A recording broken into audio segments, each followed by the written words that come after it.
Hey everybody, welcome to Godbold Unlimited. I'm your host, Lee Godbold. Appreciate you joining us.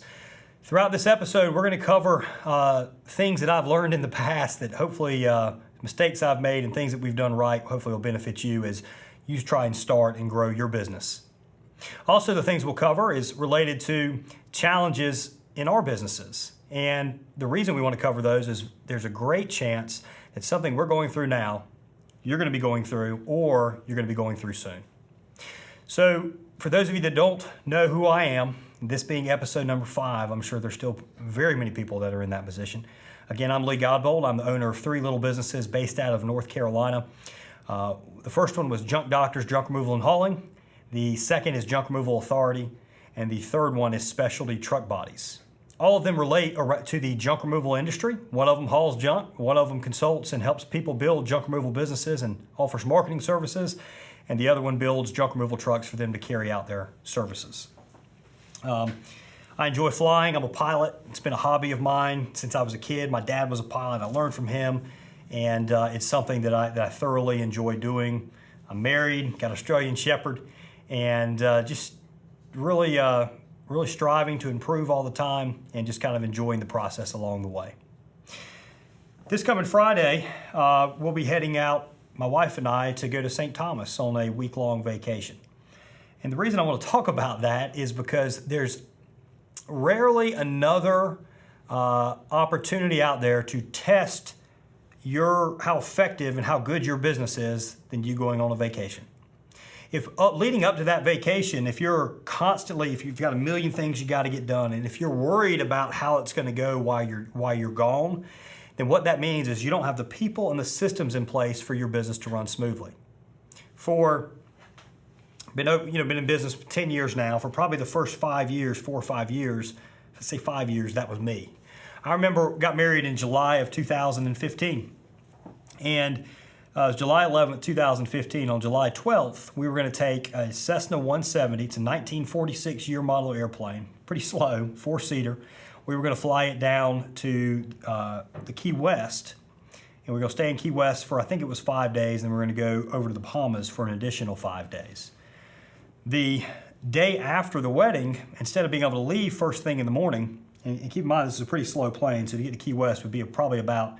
and that plane was probably, I got a faster one now, so I have to think back, it was probably 8 hours of flying with 2 fuel stops. So it was a very long time to get to Key West.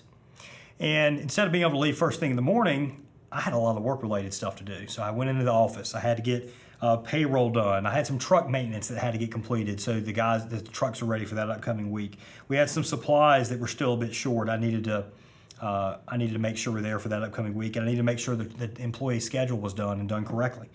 So instead of leaving first thing in the morning and beating those Florida showers down to Key West, we left at about 2:30 in the afternoon. At the time, I was not an instrument-rated pilot. I had done several cross-country flights, not meaning going across the country, but it's just basically an extended flight going to different areas. And again, we're in a fairly slow airplane. It's not one that you can really climb over clouds or anything like that. So you're a little vulnerable to weather. Oftentimes, what you wind up having to do is when storms come up, you have to land and you have to wait out the storm. And sometimes that means spending the night in a hotel in a place you didn't expect. So we take off, and I think we took off at maybe 3 o'clock in the afternoon. I can't remember. It was 3 or 3:30. And start heading down to Florida. And we've got a pretty bad headwind, so it's taking us even longer. And we made okay time to our first fuel stop, which is Amelia Island. And from Amelia Island, we took off and we went down to the Florida Everglades Airport, which is on the west coast of Florida. And we landed down there. It's still probably about another hour and a half to Key West. And we fueled up and took off right about dusk. And as we're headed towards Key West, it gets dark, and all of a sudden I get into some clouds, because when it's dark out, you can't really see clouds. And again, I wasn't instrument rated. I knew enough how to fly instruments that I wasn't incredibly worried until we get flying along, and I go down. So we go down and get lower and lower, and we kind of stay underneath of them. But the problem is you can't really see what's on the ground either. So when you're flying in the Florida Everglades, there are no lights anywhere. there's also a crap ton of alligators if you go down. So you might survive a crash only to get eaten by an alligator. Neither were things that I particularly wanted to be doing on what was supposed to be my honeymoon. So we're flying along, and all of a sudden, to the left, lightning starts popping. And we're going 90 miles an hour, and it's an old airplane. The lights are dim on the panel, and there's lightning flashing, and we get in clouds, and when lightning flashes in clouds, it might be 50 miles away, but you think it's right on top of you because everything around you is just lit up. It's kind of like a fog machine. If you're at the old school disco stuff, where you have a fog machine, the disco lights are kind of refracting, whatever you want to call it, around. It's the same sort of deal. So I remember thinking, we're flying through here. I don't want to go lower. I don't want to go higher. We've gotten halfway through this trip between the Everglades and Key West. And what I'm thinking is, all right, the weather better be clear in Key West so we can land. Otherwise, I'm going to have to turn around and come back to somewhere else. I'm not even sure if the weather's great there. And fuel's going to be a bit of a question also. So we're flying along in these clouds. That's running through my head. And all of a sudden, I was like, I've got to get out of these things. And I pull back on the yoke, and we're just going to climb. I remember telling my wife, I told her, I said, just look up and look for stars. If you see stars, then that's good. That means we've at least gotten out of this mess, and then we can check weather and all that kind of stuff. And that's the only time and I've been flying all my life. That's the only time that I've ever, thought, dude, I might kill myself here. I might have just got married, great day, one of the probably best day of my life. Next day, kill myself and my wife.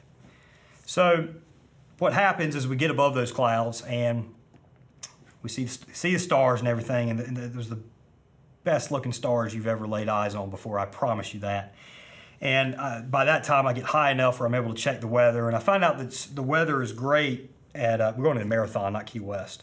So the weather was excellent in Marathon. So I continue on. And as we're getting to Marathon, I see all of a sudden the clouds leave. You got the bay you're about to cross over, and the clouds are completely gone. It's the best feeling in the world. As we're coming around to land, just beyond the other side of the airport, I can kind of start making out that fog is moving in.